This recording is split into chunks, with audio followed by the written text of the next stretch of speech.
बिस्मिल्लाहिर्रहमानिर्रहीम। अस्सलामु अलैकुम वरहमतुल्लाहि वबरकातुहू।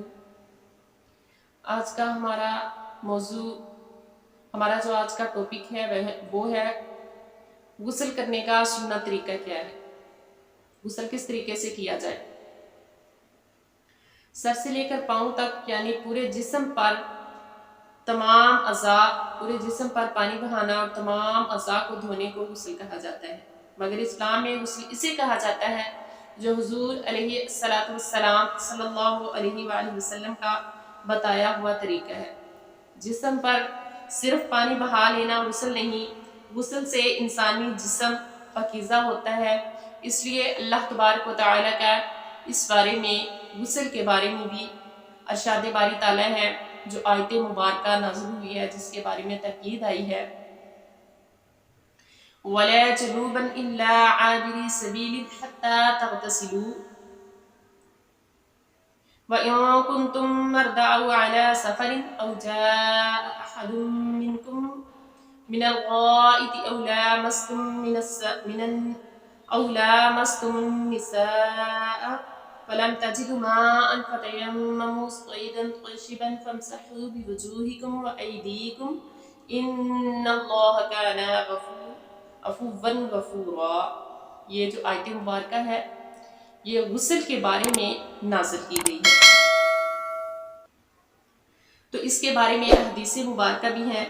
अल्लाह तबारक व तआला के प्यारे महबूब करीम सल्लल्लाहु अलैहि वसल्लम ने फरमाया कि हर बाल के नीचे जनाबत है तो बाल धो और जिल्द को साफ करो और अच्छे तरीके से साफ करो। तो अब हम जानते हैं कि गुस्ल करने का सुन्नत तरीका क्या है, किस तरीके से गुस्ल किया जाना चाहिए कि जिस वजह से हमें पाकीज़गी हासिल हो सके।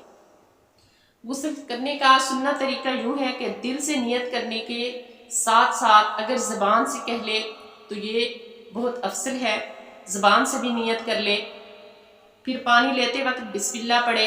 लेकिन इस बात का बहुत ज़रूरी ख्याल रखना चाहिए कि बिस्मिल्लाहिर्रहमानिर्रहीम हमने वॉशरूम में जाकर नहीं पढ़नी, हमने वॉशरूम के बाहर खड़े होके पहले बिस्मिल्लाहिर्रहमानिर्रहीम पढ़ लेनी है, फिर उसके बाद हमने इंटर होना है।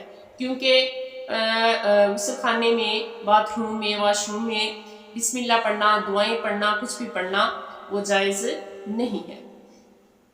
पानी लेते वक्त बिस्मिल्लाह पढ़ लें, फिर दोनों हाथों को घुटनों तक 3 मरतबा धोएं, दोनों हाथों को घुटनों तक 3 मरतबा धोएं, फिर इस्तंजे की जगह धोएं, ख्वाह वो नजासत हो या ना हो लेकिन धोना जरूरी है। फिर बदन पर जहाँ कहीं भी नजासत हो इसको धो लें, फिर उसके बाद नमाज की तरह का वुज़ू कर लें।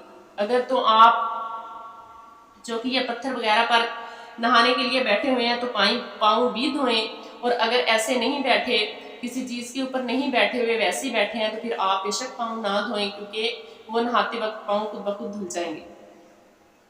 फिर आपने यूँ करना है कि पूरे जिस्म के ऊपर पानी को अच्छी तरीके से बहा लेना है। फिर 3 मरतबा दाएं कंधे पर, 3 मरतबा बाएं कंधे पर, फिर सर और तमाम बदन पर 3 बार पानी बहा लें। फिर गुस्ल की जगह से अलहदा हो जाएं, और अगर वुज़ू करने में पाँव नहीं धोए तो अब धो लें। और किबला रुख हरगिज़ ना हो, क्योंकि किबला रुख बैठकर नहाना जायज़ नहीं है, मुस्तहब नहीं है, इसलिए किबला रुख होकर बैठने को नहाने से मना किया गया है। इस बात का भी बहुत ज़्यादा और ज़रूरी ख्याल रखना चाहिए। और ऐसी जगह नहाएं जहाँ कोई ना देखे, पर्दे की जगह हो, और अगर ऐसा नहीं है तो नाव से घुटनों तक का सतर बहुत ज़्यादा ज़रूरी है। और किसी किस्म का कोई कलाम ना करें, दुआएं ना पढ़ें, औरतों को बैठकर नहाना ज़्यादा बेहतर है। और किसी किस्म का कलाम यानी कि जब वॉशरूम में जाए तो फिर किसी भी किस्म का कोई कलाम, कोई बात नहीं करनी चाहिए।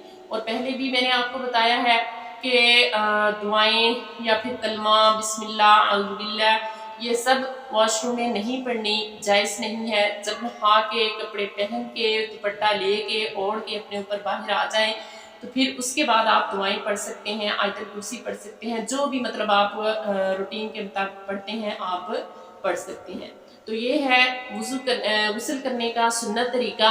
تو اسی طریقے کے مطابق اگر نہایا جائے تو ہمارا غسل جو ہے وہ مکمل ہوگا۔